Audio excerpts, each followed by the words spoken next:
On est ce que l'on est. C'est, c'est une petite phrase, 6 mots à peine, mais elle marque quand même. Elle fait réfléchir. Ça sonne un peu définitif, presque comme un vieux proverbe un peu sombre, vous trouvez pas? Aujourd'hui, justement, on va essayer d'explorer un peu ce qu'il y a derrière cette affirmation. Oui, c'est une phrase qui interpelle. Et pour nous guider, on a un texte assez singulier, on peut dire, un extrait qui s'appelle L'être et le haineux, une analyse lexicale intérieure. L'auteur Manuel Bietri, il cherche ce qu'il appelle la magie dans les mots. C'est une approche très particulière, presque comme un alchimiste avec les lettres, les sons. C'est exactement ça. En fait, l'idée, c'est de suivre son fil à lui, de voir comment lui décortique les mots-clés. Donc, haï, est, et puis le pronom on. On va plonger dans la structure même des mots, presque lettre par lettre, selon sa logique à lui. C'est une exploration de la mécanique un peu intime de la phrase. Mais attention, c'est une vision très poétique, très symbolique. On n'est pas du tout dans une analyse linguistique classique, académique. C'est vraiment une interprétation presque artistique du langage. D'accord. Alors, allons-y, plongeons. Le mot le plus chargé, sans doute, est. La première image qui vient dans le texte de Bietri, c'est la haie. Oui. Comme une barrière, quoi. Un obstacle. Quelque chose qui sépare, qui empêche de passer ou de voir. C'est ça, l'obstacle initial.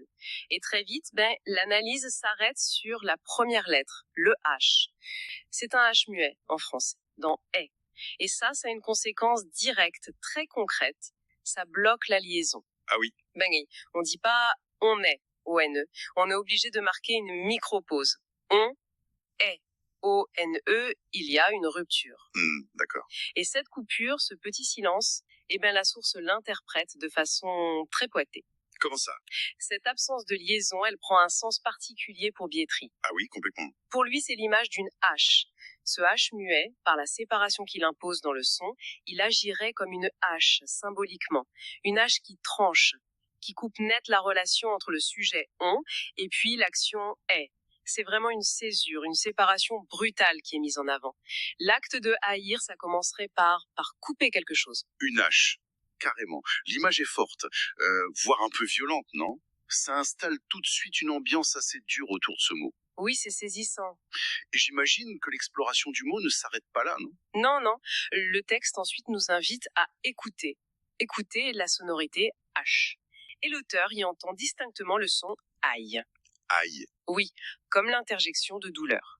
Un petit cri, bref, aigu, qui serait comme encapsulé dans le mot lui-même. Donc, la haine, littéralement, phonétiquement, elle ferait mal. Une hache qui coupe, un cri de douleur. C'est une approche qui va vraiment chercher le sens dans la forme la plus brute du mot, presque viscérale comme lecture. Et ce aïe, comment l'analyse le décompose? Il va plus loin? Oui, l'auteur regarde le A et le I. Le A est présenté comme un principe rigide, inflexible, pointu vers le haut. Il est vu comme potentiellement violent dans son affirmation, comme ça, tranché, sans nuance. Et le I, il renforce cette idée d'intransigeance. On dit bien droit comme un I ou mettre les points sur les I. Oui, c'est vrai. Donc l'ensemble A-I, ça formerait, toujours dans cette lecture symbolique, l'image d'un couteau. Quelque chose de pointu, d'aigu, qui blesse parce que ça manque de souplesse, de rondeur. D'accord, un couteau maintenant, après la hache. On reste dans ce registre du tranchant, de la blessure. La haine serait donc, d'après cette source, liée intrinsèquement à cette idée de coupure, de rigidité qui fait mal, et ça serait inscrit dans les lettres et les sons même. C'est l'interprétation très imagée qui est proposée, oui. Et la source, elle va même plus loin. Elle essaie d'expliquer pourquoi cette rigidité du A de AI. Selon Manuel Bietri, ce A, il poserait problème parce qu'il n'aurait pas suivi ce qu'il appelle un ordre initiatique de l'alphabet. Un ordre initiatique de l'alphabet. Alors là, on sort des sentiers battus de la linguistique, non? C'est assez ésotérique comme idée. Ah oui, c'est très spéculatif. Et l'auteur le présente clairement comme ça, comme une lecture poétique. C'est sa propre interprétation. Il utilise toute une série de jeux de mots assez surprenants pour illustrer ça. Ce A rigide de la haine, il n'aurait pas su, selon lui, s'abaisser. Peut-être un jeu sur ABC, les premières étapes simples. Il n'aurait pas cédé, vous entendez le céder, à la fragilité qu'il symbolise par le bébé comme DB. D'accord. Il n'aurait pas su aider avec E, là on entend le E, pour permettre une sorte de naissance intérieure, une couvaison symbolique. Attendez, aider avec UE pour le E. C'est audacieux comme rapprochement. Très audacieux, oui. Et ça continue. Ce A n'aurait pas non plus retiré ce qui est figé, là il y a peut-être un jeu sur effacer, il n'aurait pas accepté de brûler ses certitudes au feu, le son F, ni de laisser faire les jeux de D, du hasard, le D. Et surtout, il n'aurait pas utilisé la H, donc le H, pour s'ouvrir lui-même, pour se remettre en question, mais seulement pour couper vers l'extérieur. L'auteur suggère même que ce H, il aurait pu ramener de l'humilité, du rire, qu'on entend haha, s'il avait été intégré autrement. Donc si j'essaye de suivre la logique très particulière de la source, la rigidité du A dans AR viendrait d'un refus symbolique. Un refus de passer par des étapes d'assouplissement, de remise en question, que l'auteur associe de manière très poétique à la séquence de l'alphabet. C'est ça? C'est exactement ça. C'est une façon très imagée de dire que la haine, vue à travers ce A, c'est une posture qui refuse de plier, de s'adapter, de reconnaître sa propre fragilité, ou celle de l'autre. L'auteur mentionne même le GHI où il entendrait phonétiquement hachi. Ça suggère que la haine refuse le processus de hacher menu les problèmes pour les gérer. Ou peut-être l'idée du hachi comme mélange, comme acceptation de la complexité. Elle reste sur une position tranchée, rigide, comme le I. Le résultat, selon Bietri, c'est un point de vue fermé, intransigeant. C'est une lecture fascinante par sa créativité, j'avoue, même si elle demande d'adhérer à une logique très symbolique, très personnelle. On sent bien cette quête de magie dans les mots. Mais au-delà des jeux de lettres un peu spéculatifs, cette idée que la haine est liée à une forme de rigidité, à un refus de l'ouverture, de la nuance, ça résonne quand même avec une certaine compréhension psychologique, non? Tout à fait. D'ailleurs, la source fait aussi le lien avec une idée psychologique plus classique. Ce qu'on haït très fort chez l'autre, c'est souvent un miroir. Un miroir de quelque chose en nous qu'on rejette. Une part d'ombre, une faiblesse, une aspiration qu'on refoule. La haine serait alors aussi une forme de non-acceptation de soi qu'on projette dehors. La rigidité du A et du I, elle symboliserait ce refus de regarder en soi. Le fameux miroir détesté. C'est un classique, oui. Mais là, l'analyse lexicale essaye de lui trouver une racine dans la forme même du mot. C'est intéressant. Et pour finir avec « est », il nous reste la dernière lettre, le T. Quel rôle joue ce T dans l'analyse lexicale? Alors, après la coupure de la H, H, la douleur du cri AI et la rigidité du couteau AI, le T final est interprété comme l'acte de poser cette haine. Le T, avec sa forme stable, bien droite, posée au sol, il symboliserait l'invitation à déposer ce fardeau tranchant. Alors regarder en face, à le confronter pour pouvoir passer à autre chose. C'est la conclusion de ce premier mouvement, douloureux et rigide. D'accord.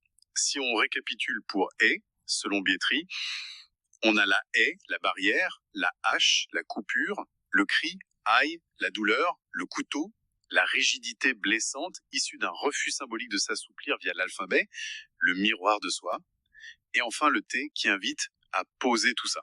C'est dense. C'est très dense, oui. Bon, passons maintenant au mot suivant, est. Là, le contraste semble immédiat, rien qu'en le disant après est. Oui, et le contraste, il est vraiment au cœur de l'analyse. Si est, c'était la coupure, est, c'est présenté comme l'ouverture.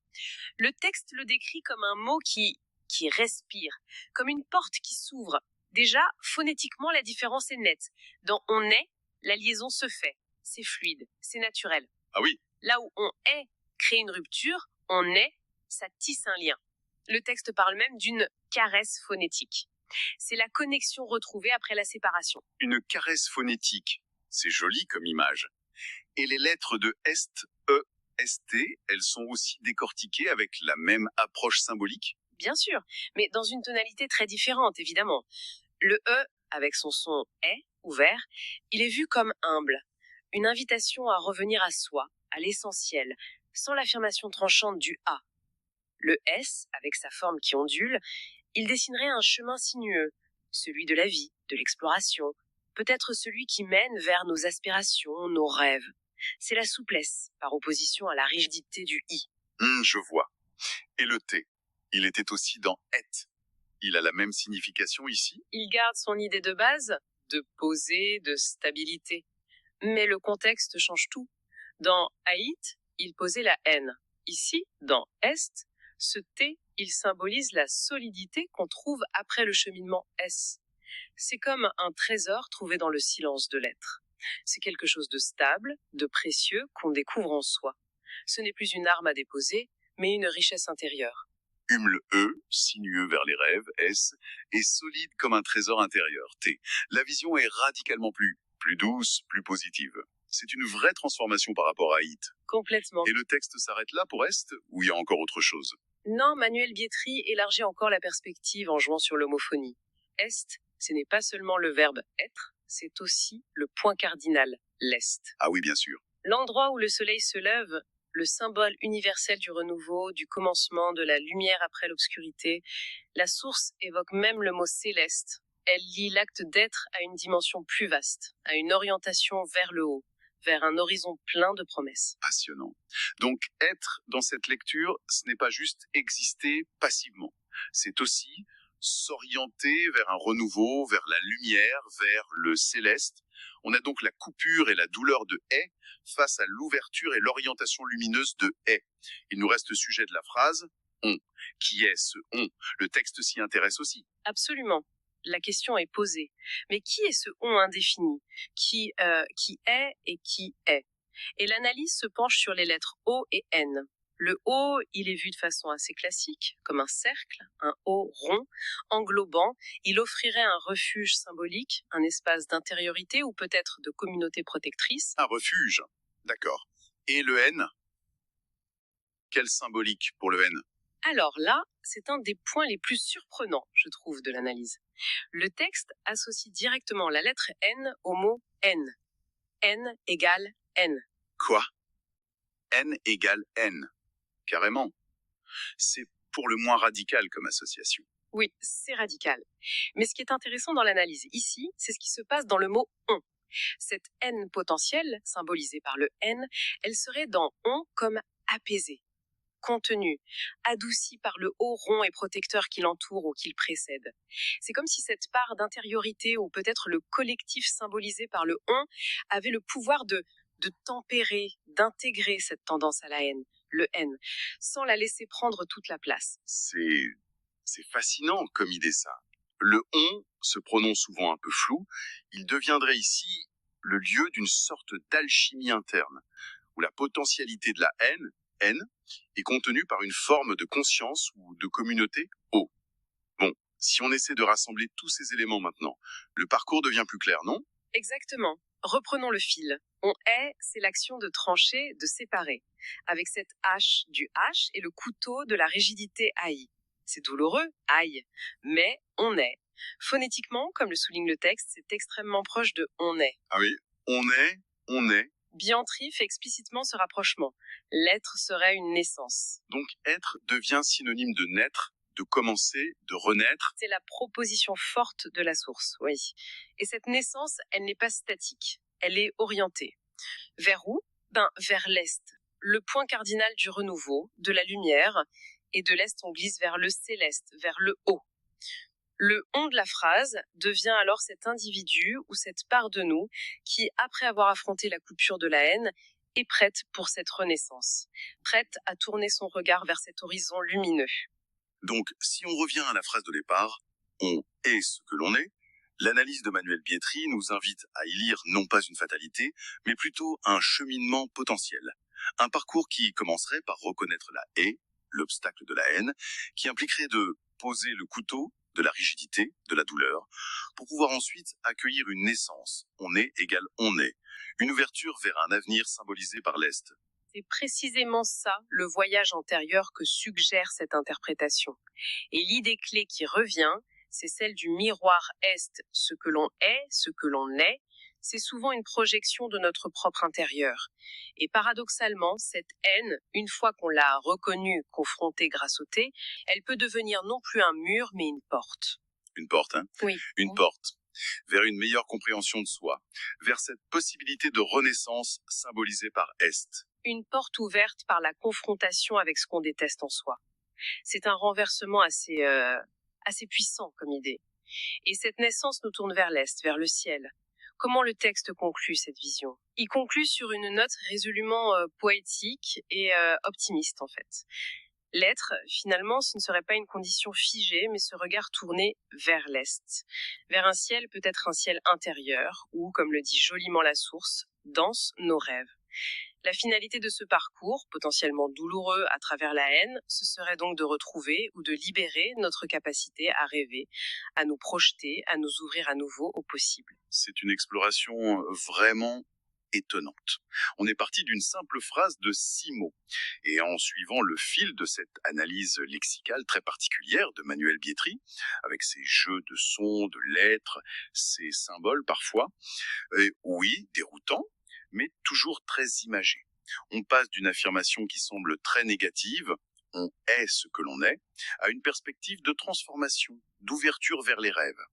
C'est assez vertigineux de voir comment cette approche, qui cherche la magie dans les mots, peut tisser un sens aussi profond, et finalement un sens porteur d'espoir.